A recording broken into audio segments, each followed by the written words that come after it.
You know, today we have Imam Rashid, Abdul Hadi, and brother Hamza.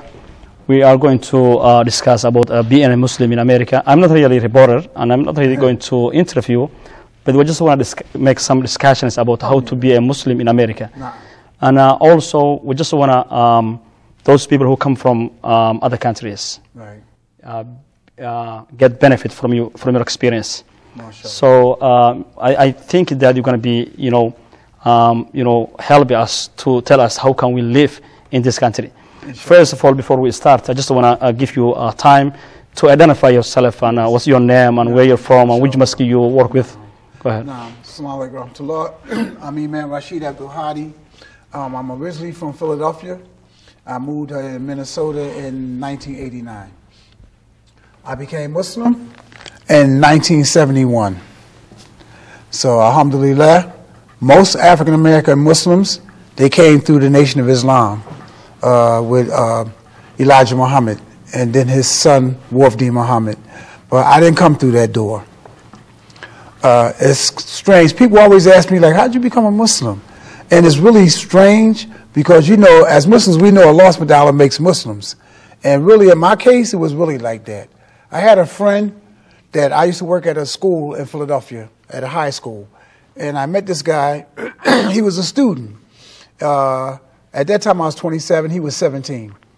And so we hit it right off, you know what I mean? Yeah. Like we were, what back then was called revolutionaries. We were in the Black Panther Party together. We did a lot of community activism together. And one day, he just said to me, he said, man, I want to be a Muslim. And I said, me too, just like that. I said, me too, man, I want to be a Muslim too. So this is really a pretty deep story. So we went looking for a masjid, right? At that time, they were called mosques. Yes. So we couldn't find the one that was in my neighborhood. So what do you mean that at that time they called mosque? They weren't called masjids. They didn't use the Arabic word in the masjid. Right, they called mosques instead of masjid. Okay, because we didn't really know Arabic like that and everything. You know what I mean? We were brand new to everything. So what had happened was, let me back up a little bit. Prior to that, when I was in the service, I was in the Army. I was stationed in U.S. Army. Yeah, U.S. Army. I was stationed in Okinawa, and from Okinawa I went to Thailand. So one day, while in Thailand, I saw these guys come in. Is that before you became Muslim? Before I became Muslim. Okay. I saw these guys that came in this restaurant I was at, and they had these little white things on their head. Coffee. And they had the what's called, I didn't know at the time, right? And they had the kufis on. And I asked him, I said, who are these people? And he said, they're Muslim. I said, Muslim? So they said, yeah, they're from Cambodia. See, because Cambodia is near Thailand. So that stuck with me, right? Because this was at least, let me see, this was at least 10 years before I became a Muslim. I saw these people. Around 1961. Right, 1961. Right? So when I got out of the Army, went home, I became a revolutionary, Black Panther Party. We were against the United States government, the way they was treating African Americans and everything. And I had knew about Malcolm X, but he was in the Nation of Islam during this time. At that time? Right, during that time. Have you met him? I've met him. I met Martin Luther King. Wow. I may ask you that question about the, Malcolm X later on, but I just want to know that when you were becoming a Muslim, how do you become a Muslim? Did you go to the mosque? Or? Yeah. Like I said, when I met this friend of mine, we both wanted to become Muslim. So before we went to the mosque, though, we went to the temple. The temple was where the Nation of Islam people went. The Nation of Islam, are they Muslim? Yeah, they're Muslim. They're Muslim now. They wasn't Muslim back then. Oh, at that time. They called themselves Muslim. But they're not Muslim? No, because they followed the Honorable Elijah Muhammad, and they were saying he was a prophet. It was kind of like a split. Sometimes they said, no, we didn't say that. You know, like they would have their banner and say that there's no God but Allah, Muhammad is his messenger. But we knew they was talking about, the Honorable Elijah Muhammad. It's going to be, I will have some questions about the Elijah Muhammad, but go ahead and how you became. So anyway, you went to the temple. Right. We went to the temple, and they started telling us about what they said was Islam. That the white man was the devil. That mad scientist named Yakub created the white man. Wow. He was grafted into being white. So, because I told you before, I had met these guys in Thailand that was Muslim. Yep, and they were so white. I said, right. I said, wait a minute, this don't make sense. So we said, me and the brother I'm telling you about, his name is Bilal, by the way, and we said, man, no, we're not going for this. I don't believe that, right? So they got kind of angry with us, and they surrounded us. The true story. They surrounded us, and we thought they was going to try to do something to us, but they didn't. They said, you know what, man? Why don't y'all join the nation, and we'll make y'all ministers, because y'all seem to know about Islam. Now, mind you, we didn't know anything about Islam. But how can you be a minister? Right, you know, right. If you don't have a knowledge of right, Islam. exactly. Because all they knew was that we was against what they were, Oh, yeah, that's and why. we gave them a plausible argument. So they couldn't defeat the argument that we gave them. You follow me? Yes. About the white man being the devil, all of that. It just didn't make sense. Okay, so anyway, we said, no, that's all right. So a few years later, we finally went to the masjid, and we told them. Is that in Philadelphia? In Philadelphia. Yeah. So we said, man, we want to be Muslim. So the brother set us down, and during that time, he gave what we call tabligh. He talked to us about Islam, right? Okay. So he asked us, did we believe in it? Did we believe what we was hearing? MashaAllah. And we said, yeah. So he said, I'm going to give you the shahada. Shahada. So now we explained, what's that? And he explained that to us. And this is the part that I always remember when I said Allah makes Muslims. So I looked at this guy who was giving us this talk, and I said, man, you look familiar. So I said, what's your name? And he said, Ali Abdul Aziz. I said, no, what was your name before that? So he told me his name before that. I said, I know you. I said, do you have, sorry about that, do you have a name before Rashid Abdul Hadi? What was your name Richard before Scott. you become, what's that? Richard Scott. Richard Scott, okay. Right. Go ahead. So I said, I know you. And so I said, what's your name? He said, Abdul Aziz. I said, what was your name before that? He said, James Upshur. I said, I know you, man. I said, I got in a fight with you at a party, and I stabbed you like we used to fight with like car antennas, and I stabbed him, and I had to go to court. Wow. And the judge said, this is the second time you came before me? True story, brother. He said, this is the second time you came before me. I told you if you come back before me again, you were going to go to juvenile detention until you was 21. So my mother said to the judge, look, just give him to me because I'm putting him in the Army. So I had the choice of either going to the juvenile detention center until I was 21 or going in the Army. Okay. So, of course, I went in the Army. Did he recognize you, that guy? The guy didn't. I recognized him. Wow.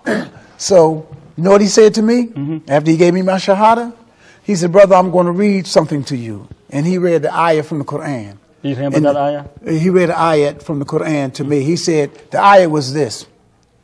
Verily, you was once enemies, and you were on the brink of the pit of the fire. You were once enemies, but I made you brothers.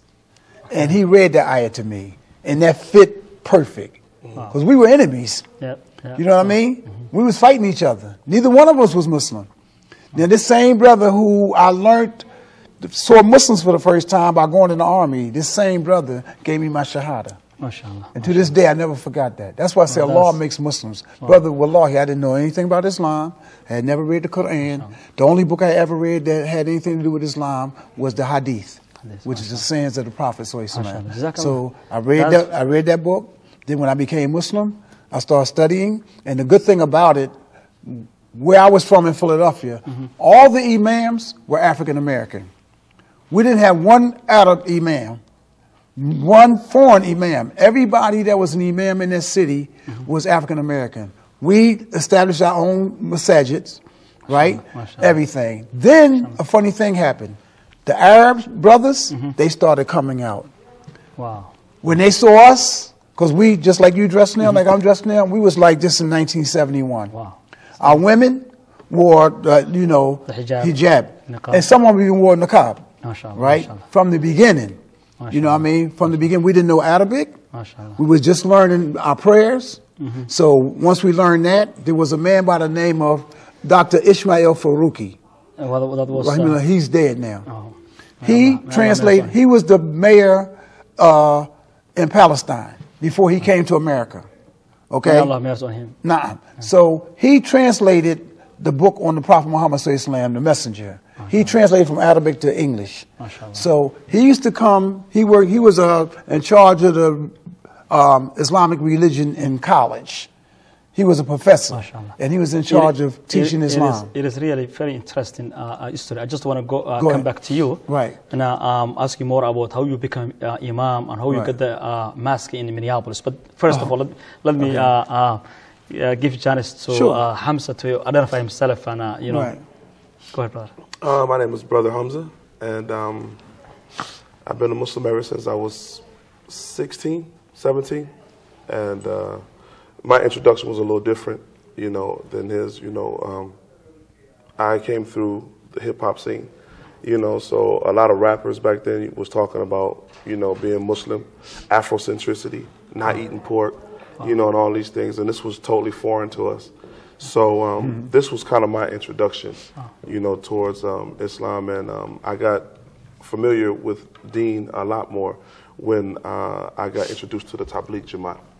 Yeah. Is there any specific moment that you converted to Islam, or a specific person that you met when you were converting to Islam, or just, you know, you got that message from somewhere else? Yeah, you know, mostly I just got the message. I had a few friends that were Muslim. In my community, it was over in North Minneapolis. They had a masjid there that was called Masjid An-Nur. And back then, it was a Imam by the name of Imam Matthew Ramadan. He was the Imam in North Minneapolis. So he kind of gave us more of a, you know, introduction as well, you know. But I took my Shahada with the Tabligh brothers, you know. We call you Hamza. Hamza, you know, we are co-workers. He worked with me at the school, and we've been working together for the last 8 years in one of the charter schools in Minneapolis. And we call him Hamza. Is there any other names you used to have before Hamza? Well, yeah, I had a lot of names, but you know, my government name, as they would say, is Richard Burton. Richard Burton. You know, so I'm pretty sure that when some people hear that name, they're going to be like, wow, okay. MashaAllah, Jazakallah. I just want to go back to Imam Rashid Abdul Hadi. I know you are Imam, and I really attended your mosque, you know, khutbah, and, you know, and lectures that you're giving them. And really, I see that you are a very knowledgeable person, and I saw that when you are preaching, you're using that the Salafi way. Where did you get that knowledge for? You know? Well, Allah subhanahu wa ta'ala really blessed me and the brother that took the Shahada with me. When we became Muslim, Allah made it easy for us because we already joined a group of brothers who had been Muslim already. They had a good organization. They didn't let us, when we took our Shahada, they didn't let us leave that night until they started teaching us to make Salah. So they grabbed hold of us from the very beginning. Then, maybe a few months after that, they sent me to New York. We had a group of masjids that we were all together. We were called at that time, our organization was called Darul Islam, which, you know, in Islam that means abode of peace. But we had masjids in Philadelphia, Chicago, Cleveland, New York, Detroit, Washington, and Baltimore. So we were all one group. So they sent me to New York, and I spent time with the brothers in New York, and all of us were taught the same way. We were taught Quran and Sunnah. First we started out with, if you know, a man by the name of Hassan al-Banna. He started the Islamic Brotherhood in Egypt. When it first started, we read his book. We were really interested in how he put his group together. So I was always in a group setting, okay? Like we all learned the same thing. We all learned Quran and Sunnah. Even the part that we really didn't know, we was on that. As we learned, then we started learning different terminology like bid'ah, which means innovation. So we got away from that, right? So we didn't know. We would do certain things, and then somebody who had more knowledge than us would say, brother, you know, it's okay, but don't do that. Like the Prophet ﷺ never did that. The reason I ask you is one day that I attended your khutbah in mosque, you were talking about the bid'ah, innovationists. So you were really preaching, you know, as a Salafi way, and I really impressed when I see that you're preaching, and I really like to come sometimes to your mosque to get the benefit from you. And it's really, really get a lot of real information from you and the way that you're preaching to the new Muslims and new African American Muslims. And do you have any students who take the knowledge from you? Well, when I first became Muslim, and I first became Imam up here in 1996 at Masjid Mujaddid, we had classes. Is it here or yeah. where's the mosque? In Here. Minneapolis? Yeah, in Minneapolis. It was in Minneapolis, 38th and 4th Avenue. Yes, that's where it used to be. Mm-hmm. Okay, so we had, by that time, we had a lot of brothers from all over the world, like being a part of us, teaching us. Brothers from Saudi, brothers from Somalia, brothers from Egypt. So we took from all these different teachers. And then I used to have a class myself. And my wife at the time, she had a class for sisters during that time. So, like I said before, Allah guides, no one can misguide. You know, whoever Allah guides, no one can misguide. And that's what happened to me. Like, in other words, it's like Allah blessed me to be underneath teachers. For instance, I became Muslim in 71. I made Hajj in 1974. Well, it's 4 years. 4 years after. Three years after. Okay. Right. Wow. I made Hajj. Wow. Okay. And the next time I made Hajj was 1985. So you went to Hajj twice. Twice. MashaAllah. And the second time I went, I met Sheikh bin Baz rahimahullah. MashaAllah. Sheikh He invited us. He invited us to lunch. He gave us a lecture. MashaAllah. And MashaAllah. to me, you were lucky. Yes, very fortunate. But other than that, just the other part, brother, and that's what I try to explain to young brothers and sisters. It wasn't luck. It was the qadr of Allah. Yes. Because this man taught us so much in such a little bit of time. You know what I mean? Yep. Like sometimes I'll talk to other brothers that follow the Salaf Dawah, and I say, well, I met Sheikh bin Baz. Oh, what? You met what? Sheikh bin Baz wasn't like that. Absolutely. He was blind. Yes. You know what I mean? Yep. And he was like so humble. Absolutely. And he taught us so much. So my whole thing has always been, because like I said before, I was blessed to come into Islam at a time when Islam was really, in America, it was pure. We had 200 Muslims, Sunni Muslims in Philadelphia. We had about 10,000 Nation of Islam. So only 200? 200 when we first started out. Wow. We had about 10,000 Nation of Islam. What do you think right now? How many students, how many Muslims live in? Oh, about 100,000. See? That's, so Allah blessed us. You see what I mean? So now, even the people that were in the Nation of Islam, the majority of them became Muslim. See? After Elijah Muhammad passed and his son took over. You know, I'm really, sorry about that, Imam Rashid. That's all right. I'm really interested in the, about the Elijah Muhammad and Malcolm X, but I just want to, give Hamza chance another maybe. I know that Hamza is he always involved in the Somali community and mosques in the Somali community. So I just want to ask Hamza, what is your advice to the Muslim youth, especially the Somali youth in Twin Cities?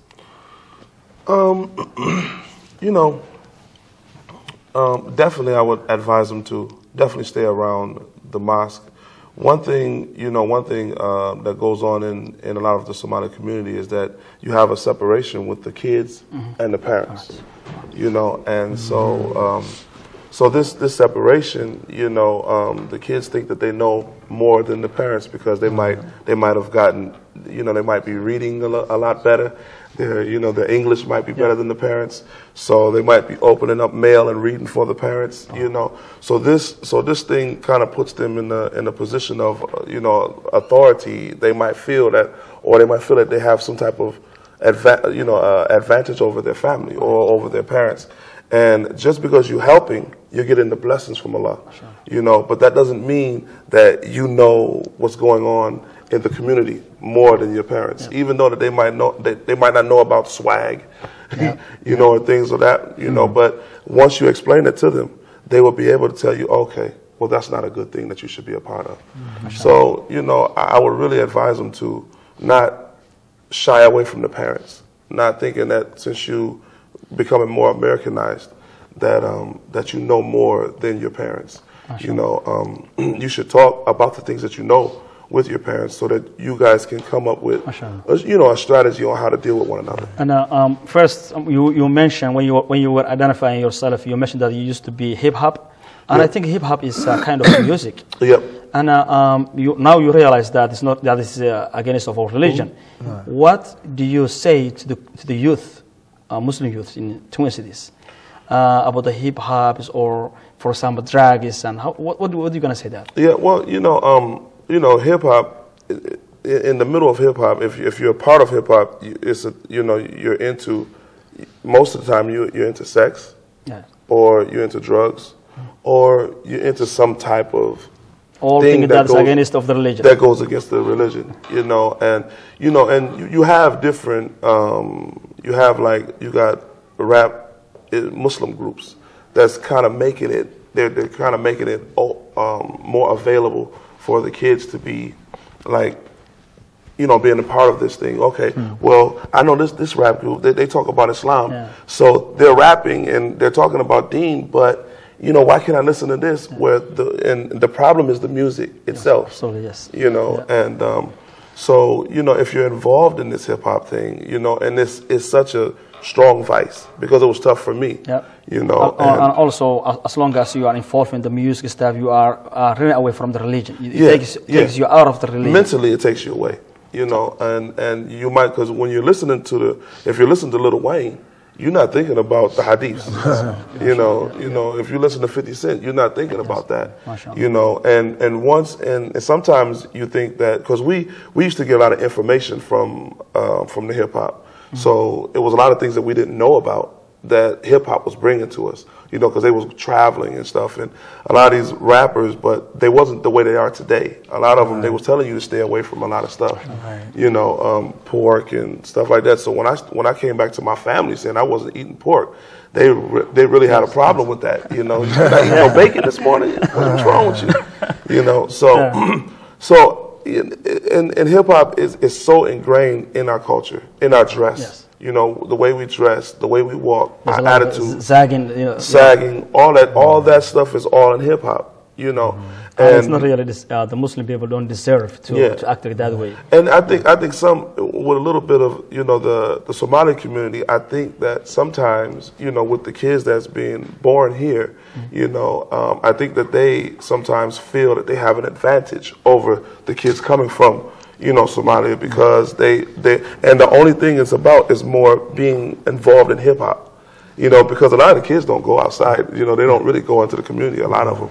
You know, and so when they hear this music, you know, and then they come to school and then they start rapping what Lil Wayne said, you know, some of the community or the kids that just come to the country, they're looking at these kids like, wow. Yeah, absolutely, yes. You know, these are the way, and so they follow these kids. And some these kids, sometimes they take them to bad stuff. So. Thank you very much, Hamza. It's funny that you say that, because my whole thing is this, and I tell this to all the Muslims when I give a khutbah, if I give a lecture, whatever. You know, during the time of the Prophet ﷺ, when he went to Medina from Mecca, he was a muhajir. That means he left one place to go to another. Place, yes. The people in Medina were called the Ansar.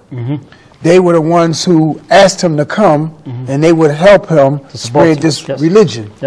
So I always tell my Muslim brothers, Somali, Arab, whatever, brother, y'all are muhajirs. And you are Ansar. We Ansar, but y'all treat us like the muhajir, and y'all think y'all the Ansar. So you losing out, because just like Brother Hamza just got finished saying, who could explain what he just explained that's from another country, from another culture? See, because no matter, you might know of a thing, but you aren't that thing. You follow me? Yep. Like, you're not that. You see what I'm saying? Because, for instance, like when the Arabs came here in the 60s and 70s, they heard the adhan for the first time. They already knew what the adhan was. Yes. But they wasn't establishing Islam in this country. We were establishing Islam in this country. Yep. See, so I'll stand up to anybody that says any different. Then we understood what brotherhood was, and then we became united as one. You see? Yeah. My thing with the Somalis particularly is that Allah says in the Quran, like, don't say "uff" to your parents. You know that's the smallest word in the Arabic language. You know that, like I tell people, when Allah says don't say "uff," it's like this to us as African Americans. Your mother asks you to do something, and you do this.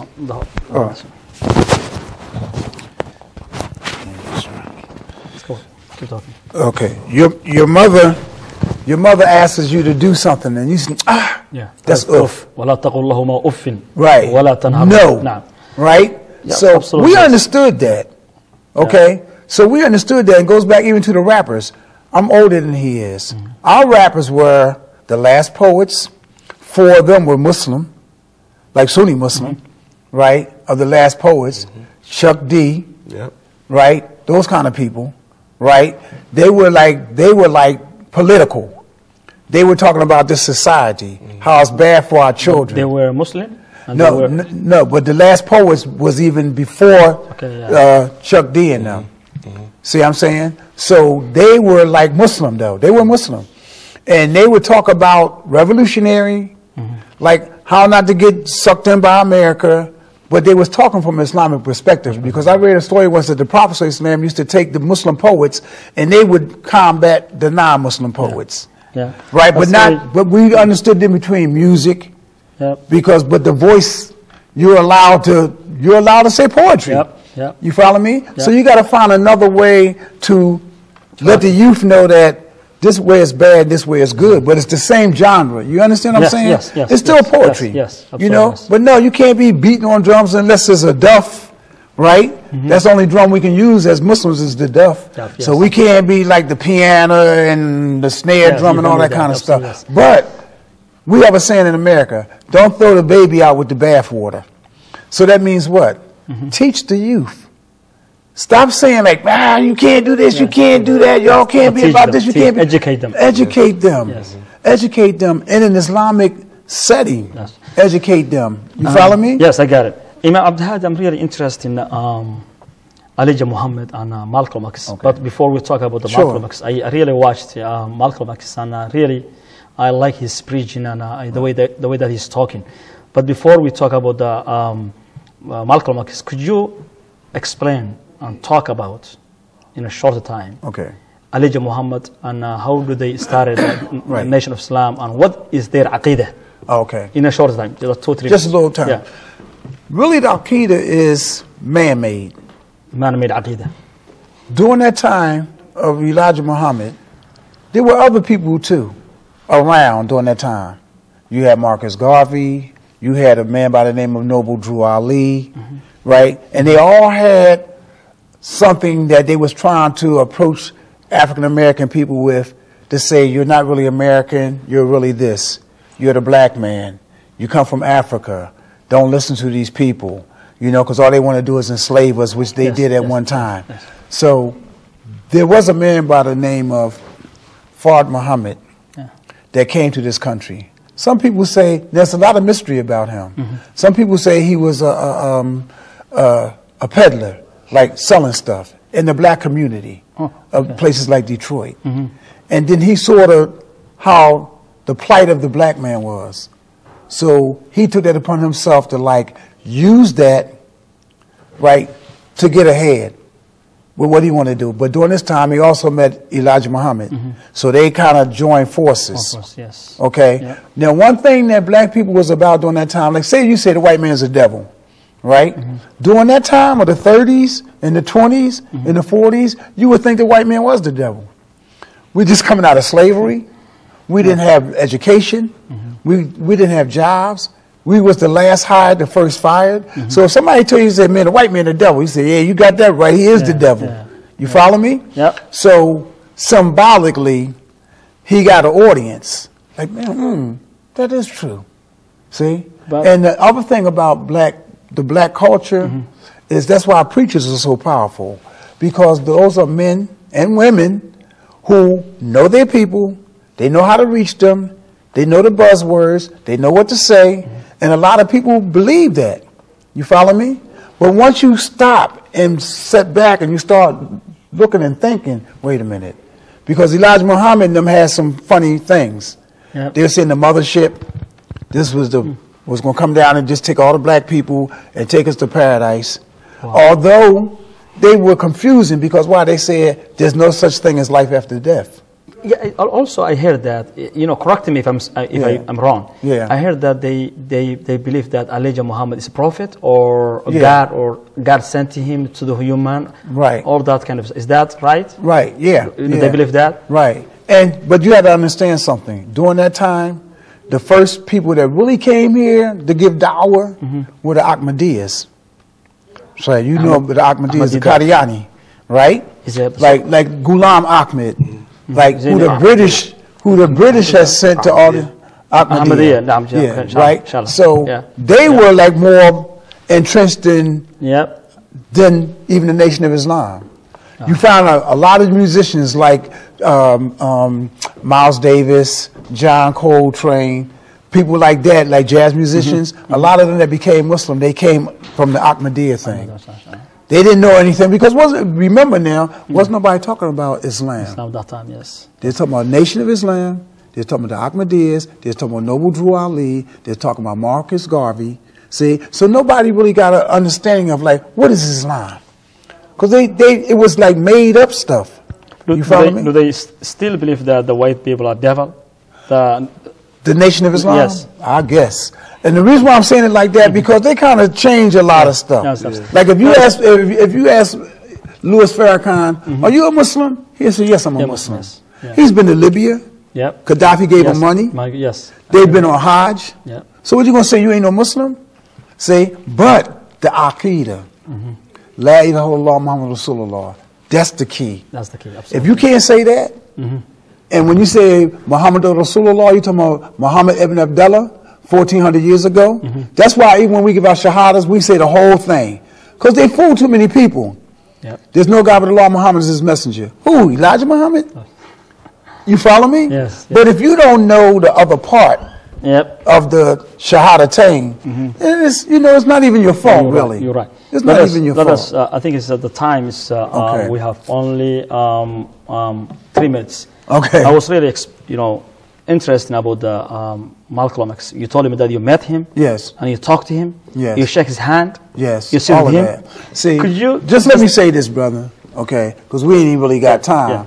Yeah. Let's say this. I tell children this all the time. There's one thing to read about our history in a book. There's another thing to talk to your elders and ask them. Please, there's so many people in America right now that met Malcolm X that was way closer to him than I ever could be. You follow? They don't talk to people like that. Like, they don't say, how was Malcolm, man? You was with Malcolm from the time he was young. See, when Malcolm died, I was 22 years old. See?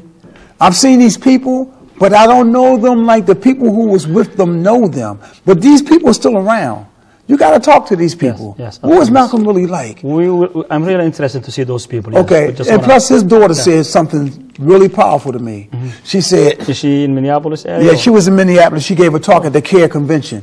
And she said, at the CARE dinner, right, fundraiser for CARE. She said, people didn't really know my father. She said, they think that the first time he went to Mecca was what was written in his book.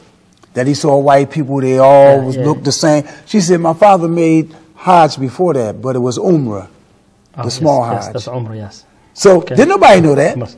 We don't know really that. Yeah. You don't really know, absolutely. Right? So, they keep that kind of stuff from us. But those of us who are African-American descent, who knew Malcolm, like I said, way more than I ever knew him.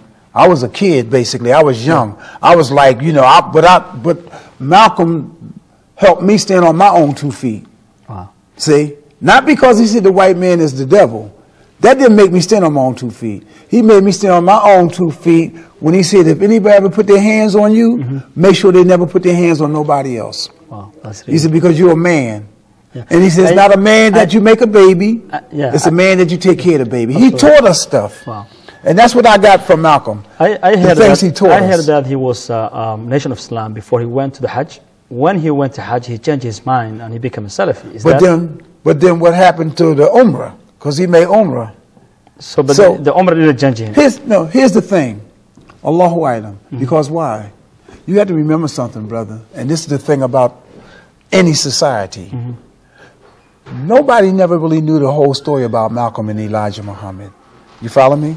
Like, in other words, like, I always would say Malcolm was very intelligent.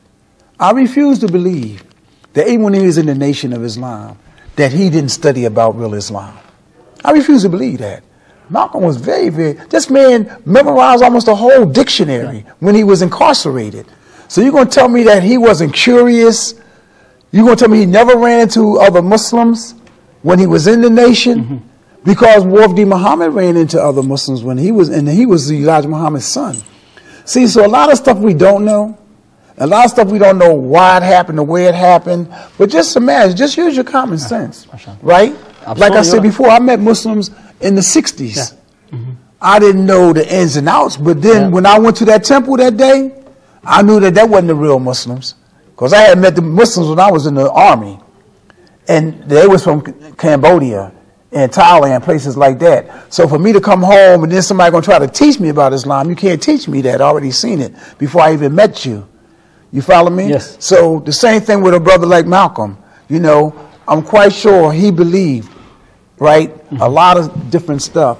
But at that point in time, his road was a different road. And I think that the time is up, and I'm really have us back, brother. Yeah, I know that, but I'm really very happy to see you today and to I met one of the imams in Twin Cities. MashaAllah. And I will say that one of the first imams who established mosque in the United States of America, and I'm really happy to see you today. And brother Hamza too, he's you know, one of my friends and co-workers, and I know that he's always talking people to change their mind. Like, for example, when they are doing bad things, always really he talks to the students of the school to be a creative and that kind of stuff. And jazakumullah khair, barakumullah feekum. And as I said that, I'm not really a reporter. I'm not a media guy, but we were trying to discuss and know more about being a Muslim in America.